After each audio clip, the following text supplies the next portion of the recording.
And how I know about Southgate, first of all, to make some connection, is the Carrs. If you know Mom Carr, Martha Carr, Chris Carr, Alberta, they are like my second family. And so when it came up to thinking about trying to get youth people involved in this, Martha says, got it. We've got a great youth group at Southgate, and here's a connection, so try it. And Mr. Big is just, I mean, he hopped on like nobody's business. And I was so pleased and honored that, you know, he was willing to open you guys up to this opportunity, because it is a night of first for our guys. Sorry. This is near and dear to my heart. My dad was in the military 30 years. My son is now in 12, 4 deployments, going to his next one. And these men are special. They give up family, time, work schedules. You know, I've seen my son go away and miss, you know, part of his son's life because he's serving his country so that we can have the freedoms, the freedom of religion, the freedom of speech, the freedom to burn even the flag, which is appalling to me, but it happens. And so this night is a night to show these guys our respect and thank them for their service. And lots of people have joined on to sponsor this dinner, so we didn't have to shell out so much money, and the soldiers did not have to pay so much money for their tickets for the dinner. And I love the community that's come together for this. It's just truly amazing. So in this night, I mentioned it's a night of first. This unit, the 428th MPs, are out of South Bend. As you know, your mayor is a Navy man, and he has served. They made it very, you know, open about him going on his deployment. The 428th, they just came back 3 years ago from Cuba, and now they are being split. Never in the Army's history has a unit been split. This unit will be split 3 ways. One will be going to Cuba again, one will be going to Afghanistan, and the other one will be doing personal service detail to dignitaries. And they trust our unit to do this. It is an honor, and they feel that by doing this, the unit is strong enough to stay together as a unit afterwards. We can't tell you how much that is an honor for this unit to do, and so we wanted to make this a very special time for them and their families, since this has never happened before. At a formal military dinner, there is a program. It is a very long program. It happens even before they start to eat. The dinner bell will ring. They'll come in, they'll place their seats. The MC will take over at that point in time, and they'll go through a number of things.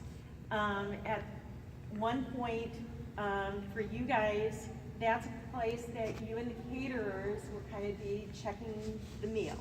So we'll have long tables, banquet tables set up, and that's where, you know, she'll check in. Does anybody know the Skillet in town? Yes. Yes. That's who's catering this for us.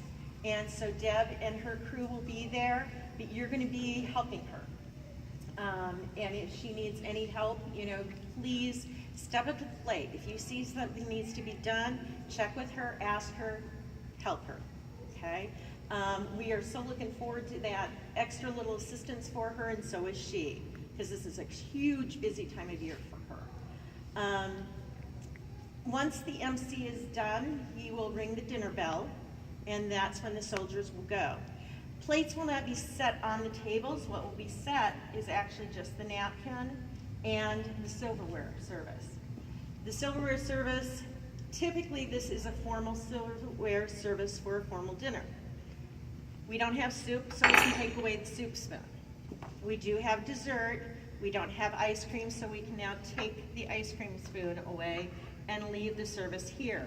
There is salad, and there is a dinner fork. We move from the outside in when you're eating. So if a soldier sits down and takes his place, he would take his salad fork and his salad knife to start his meal. Then once he is done, if the soldiers will do it, and they have their plates, they'll put their silverware off to the side. That's a sign for you guys that the server is ready to come over and take away from the table, okay? So how you take away from the table? If you were actually serving a meal, when you serve the food, you serve from the left and pick up from the left. So if you notice that that is done, or another way that they do it is this, means they're done eating that plate. You can come and get the service. May I take this from you, sir or madam? They say yes, take the service, okay? Excuse me. Then they'll have their dinner fork available and their meat fork, or meat knife available. You'll take this and you'll bus it to the area. That is not where I know for sure yet where that's going to be. My hope is it's going to be back away out of the room. So you'll take this to the back area and then come back for the next one that you have in the table. From there, they'll begin to eat their main course. As you see people getting done with things, remember, you go up, may I take that plate? Are you finished, ma'am or sir? Take the plate if they say yes. If they're not, you know, say, okay, I'll be more than happy to serve you if there's anything you need. We will have stations, kind of like, here's a water, lemonade, and tea station. So you can go over, you see a cup is, you know, pretty low, ask them. That's where the difference comes in. We serve food from the left. We serve water and beverages from the right, because that's where your beverage things are.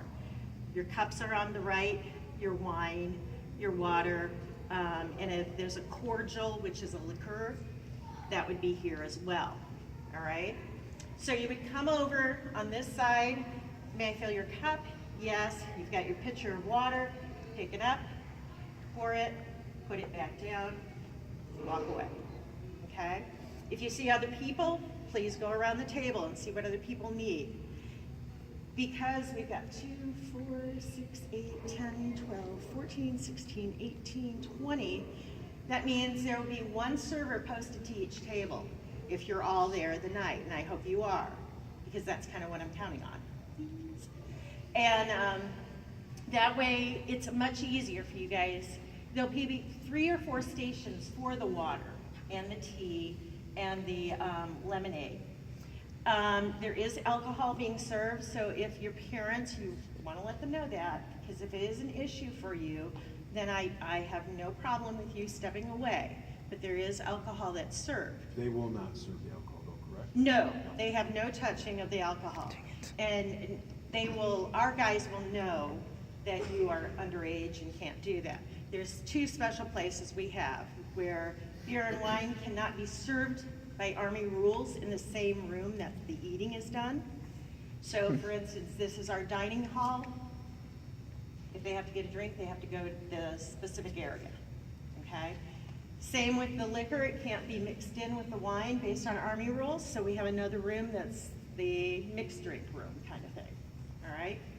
So you guys won't be handling that except for empty cups. If an empty cup comes around, you know, you see it's empty, may I take that from you? Because we're always gonna give them fresh cups at the bar area, right, when they go up. Understand? Okay. So you can take that cup and dispose of it. And those cups will be probably, nothing fancy, they'll probably be Army issue, paper cups, just to be thrown away, all right? So once they're done with the dinner, what side are you gonna receive or take the plate from? Left. What was that again? Left. There we go. So you'll come up again, take the plate, ask them, take the plate. Then if you see the other people are starting to put their silverware to one side, they sit back. That's the body language you want to look at. You know, are they sitting back? Are they talking? Are they haven't touched their meal in a while, even if there's something on their plate. Napkin on top of the food. Usually we don't do that because what happens is your napkins get dirtier. And so that becomes a stain issue. So what happens is 2 things. When a person is eating and they take their napkin, it's going to be in their, thing, What they're gonna do is they're gonna put it off to the side. And typically it's the right side, again, that's a sign. If they put it on their plate, usually because we're having cloth napkins, they won't put it on their plate because most people respect the fact that they have to be laundried.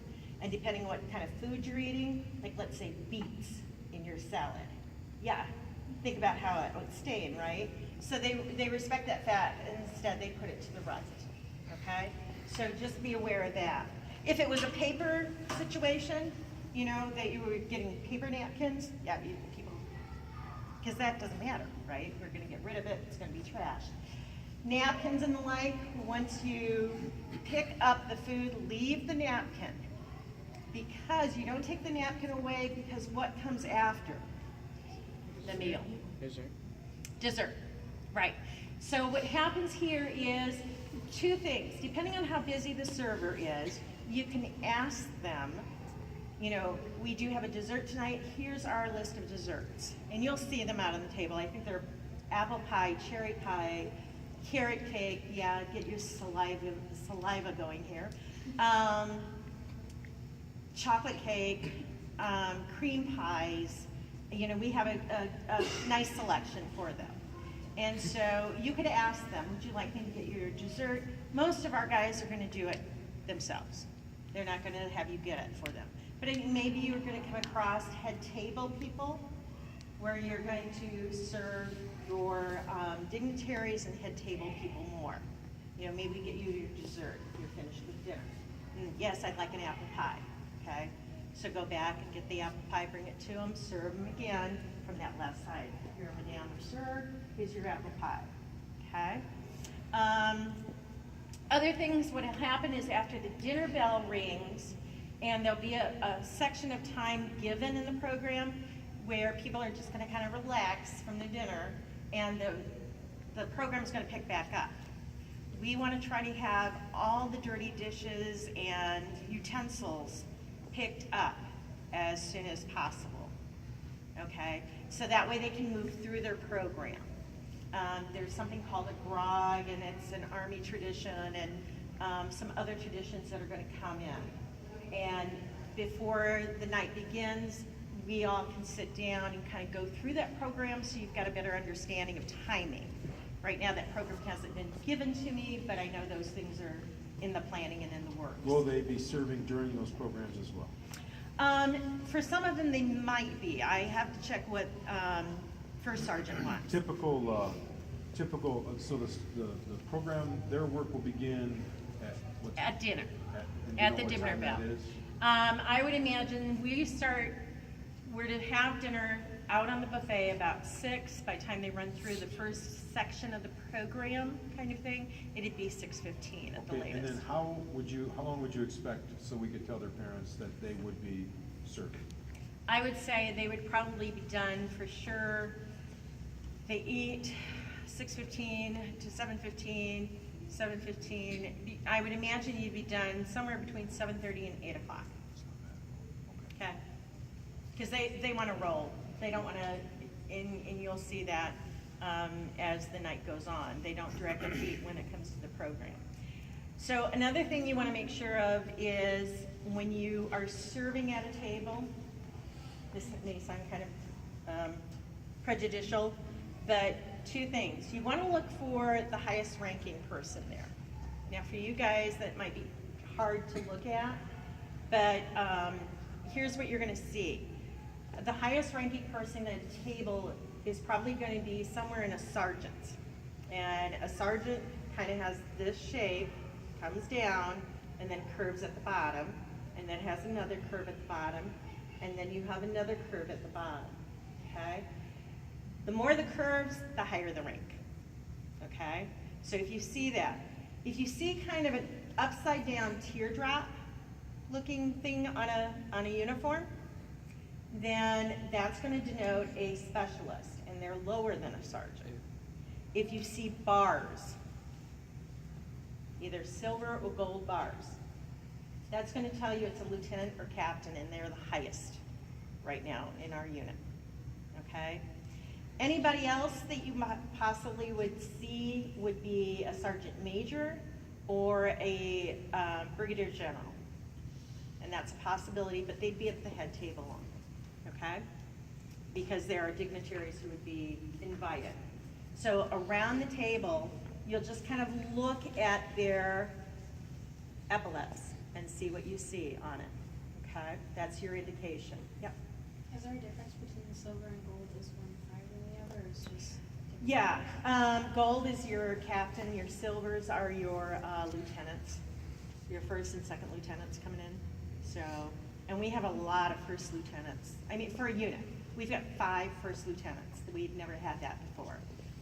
We've got a lot of sergeants and staff sergeants, specialists, and we've got a few cadets. Cadets will have just I call it the target. You're the target, you know, in the unit, because it's just a circle. They don't have a rank yet. Once they get out of ROTC at the college level, then they'll be in an officer program. So, but those things that we don't have, the cadets are just right now. And the best thing you can do for yourself, if you want to kind of study up on something,